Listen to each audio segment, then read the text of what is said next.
بسم الله الرحمن الرحيم. السلام عليكم ورحمة الله وبركاته.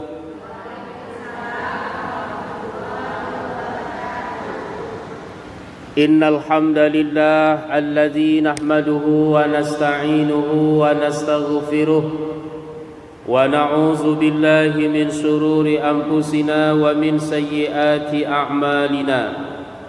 من يهده الله فلا مضل له ومن يضلله فلا هادي له.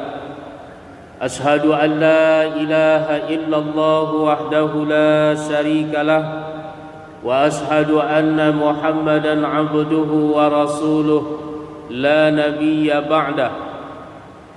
رضينا بالله ربا وبالإسلام دينا وبمحمد نبيا ورسولا. سبحانك لا علم لنا إلا ما علمتنا إنك أنت العليم الحكيم. Kaum ibu, para orang tua kita, jamaah Majlis Ta'lim Masjid Al-Manar yang dimuliakan Allah, bersyukur kita kepada Allah Subhanahu wa ta'ala atas segala limpahan rahmat, nikmat serta petunjuknya kepada kita semua. Salawat dan salam mari pula kita sampaikan buat baginda Rasulullah sallallahu alaihi wasallam. Allahumma salli wa sallim ala sayyidina Muhammad wa ala ali sayyidina Muhammad. Semoga kita semua mendapatkan syafaat beliau di yaumil mahsyar nanti. Amin ya rabbal alamin. Kaum ibu, para jamaah yang berbahagia, kita lanjutkan materi kajian kita. Pembahasan kita pada kesempatan ini adalah tentang masalah jenggot. Jenggot. Memang yang berjenggot ini tidak ibu-ibu, tidak perempuan, tetapi menjadi perlu juga untuk diketahui ilmunya, karena ini merupakan suatu masalah yang kadang menjadi perdebatan yang tanpa ujung di kalangan masyarakat kita. Yang paling membahayakan kalau terjadi saling salah menyalahkan. Yang berjenggot menyalahkan yang tidak berjenggot, yang tidak berjenggot menyalahkan yang berjenggot. Na'udzubillah. Nah, maka menjadi penting untuk kita pahami sebetulnya seperti apa masalah jenggot ini dalam Islam. Dan tentu yang dikaji, yang dibahas ini adalah jenggot yang tumbuh pada dagu manusia, bukan pada kambing. Kaum ibu, para jamaah rahimakumullah, banyak hadis Nabi sallallahu alaihi wasallam yang menyebutkan bahawa Rasulullah sallallahu alaihi wasallam memerintahkan agar membiarkan jenggot atau tidak mencukur jenggot. Jadi ada beberapa hadis Nabi di mana Nabi sallallahu alaihi wasallam menganjurkan kita agar tidak mencukur jenggot atau membiarkan jenggot. Jadi kebanyakan hadis itu bunyinya biarkan jenggot, jangan dicukur, tapi tetap memperhatikan kebersihan dan kerapiannya. Jangan sampai hadis ini dipahami mentah-mentah. Biarkan jenggot, jangan dicukur, tak diurusnya, tak diperhatikannya kebersihan dan kerapiannya. Jangan sampai orang ketika menengok jenggot dia tu hilang selera makan orang. Na'udzubillah. Islam adalah agama yang sangat mementingkan kebersihan. Al-Islamu nazif, Islam itu bersih. Fatanazzab, maka bersihlah kamu. fa innahu la yadkhulul jannah illa man huwa nazib. Sesungguhnya tidak akan masuk surga kecuali orang yang bersih. Kemudian Allah Subhanahu wa taala juga cinta dengan keindahan. Innallaha jamil wa yuhibbul jamal. Allah itu maha indah dan cinta dengan yang indah-indah. Jadi perintah dari Nabi, biarkanlah jenggot, jangan cukur jenggot. Artinya apa? Ini tentu yang di dagunya tumbuh jenggot. Kan tidak semua dagu laki-laki itu yang bisa tumbuh jenggot. Ya. Kadang ada juga orang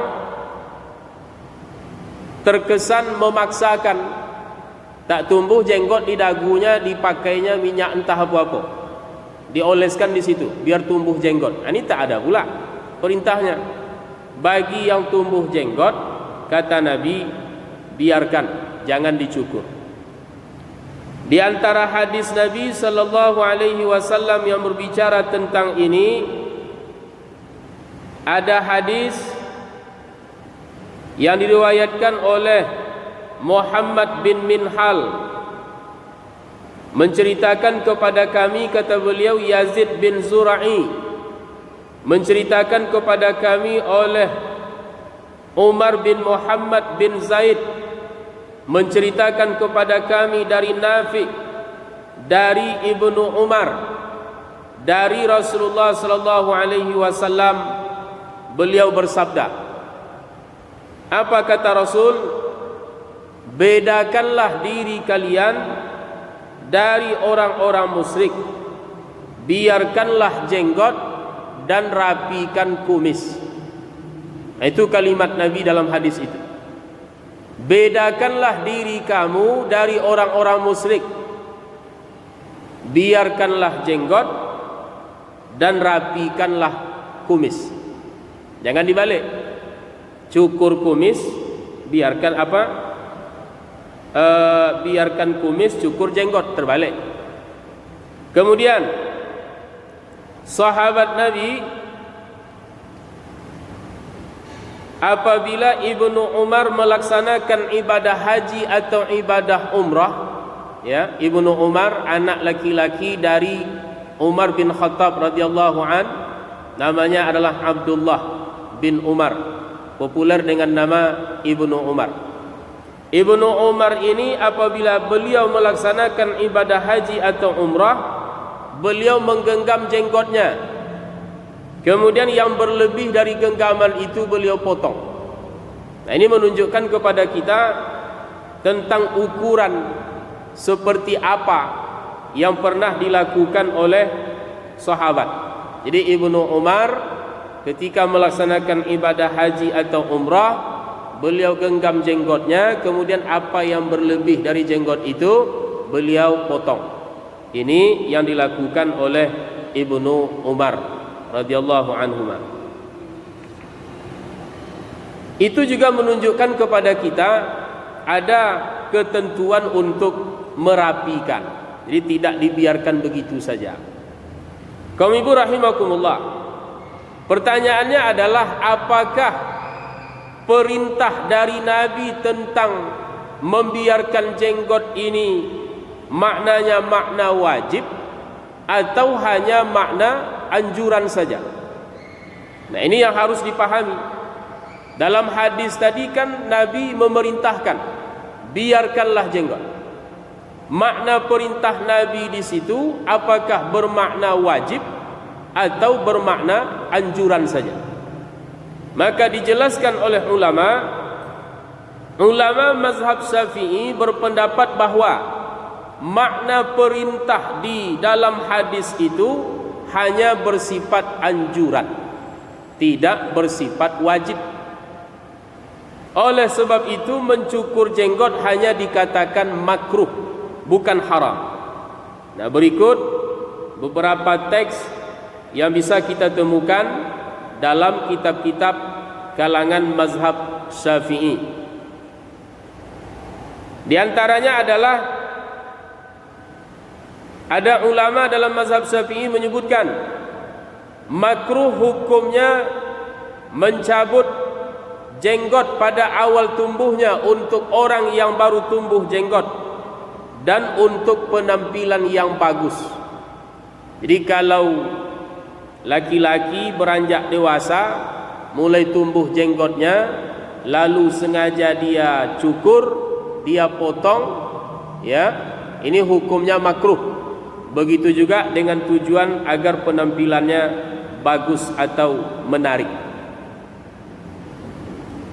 Kemudian dikomentari pendapat ulama ini oleh Imam Ar-Ramli. Jadi pendapat yang kita sampaikan barusan itu adalah pendapat dari Syekh Zakaria Al-Ansari, seorang ulama dalam mazhab Syafi'i. Pendapatnya ini dikomentari oleh Imam Ar-Ramli.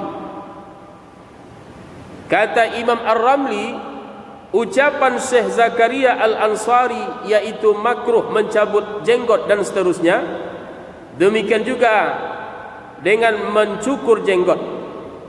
Adapun pendapat Al-Halimi dalam kitab Al-Minhaj yang mengatakan bahawa tidak halal bagi seseorang mencukur jenggot dan dua alis, ini adalah pendapat yang dhaif, kata Imam Ar-Ramli. Jadi ada yang mengatakan tidak halal bagi seseorang mencukur jenggot dan dua alis. Nah, ini ternyata adalah pendapat yang dhaif. Kalau tidak halal kan berarti haram. Nah, tidak sampai kepada haram, hanya makruh. Nah, ini dari kalangan mazhab Syafi'i, dan tidak hanya dari kalangan mazhab Syafi'i saja yang berpendapat seperti itu. Juga ada Imam Qadhi Iyad dari mazhab Maliki, ya, dari mazhab Maliki, di antaranya adalah Qadhi Iyad. Beliau mengatakan bahawa makruh hukumnya mencukur, memotong dan membakar jenggot. Lagi-lagi Qadhi Iyad dari mazhab Maliki mengatakan hukum mencukur jenggot itu makruh, tidak haram. Nah, maka kita tak tahu juga ketika ada orang mengatakan bahawa mencukur jenggot itu haram. Nah, kita telah jelaskan di antara pendapat ulama bahawa mereka berpendapat itu hanyalah makruh. Nah, ini tentang hukum jenggot. Nah, jadi kalau nanti kita mendengar ada perdebatan atau diskusi tentang masalah jenggot ini, nah, bisa kita sampaikan bahawa ulama berpendapat perintah Nabi tentang membiarkan jenggot itu hanyalah anjuran, bukan wajib, ya, dan itu dijelaskan oleh kalangan ulama.